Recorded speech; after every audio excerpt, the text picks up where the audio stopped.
कुरान तो नबी पाक पे नाजिल हुआ है ना, हुजूर कुरान लेके आए हैं, पर इस कुरान में तो हजरत मूसा की तारीफें भी हैं,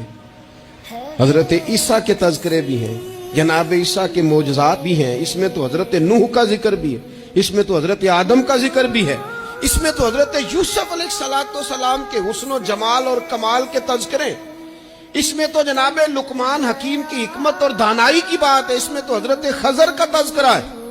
इस कुरान मजीद के अंदर तो औलिया अल्लाह की शान है, इसमें तो माँ बाप की फजीलत है, इसमें तो पड़ोसियों की बात है। इस कुरान मजीद ने तो गरीब की बात की, यतीम की बात की, बेवा की बात की। तो रसूल करीम ने बताया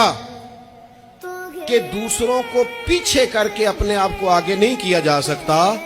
तुम सबको साथ लेके चलो, तुम्हें अल्लाह इमामत अता फरमा देगा।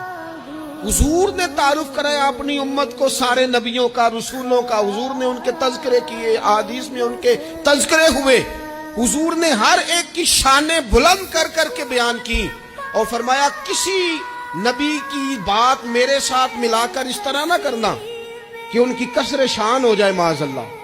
मेरा और उसका तकाबुल इस तरह ना करना कि वहां कसरे शान। वो किसी ने मेरे आला हजरत के सामने कहा था ना, शान यूसुफ जो दबी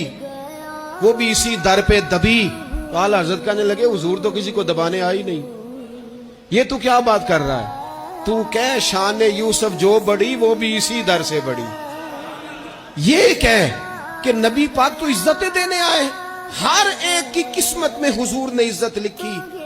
कहा बाप राजी हो गया तो रब राजी हो गया। फरमाया माँ के कदमों के नीचे जन्नत,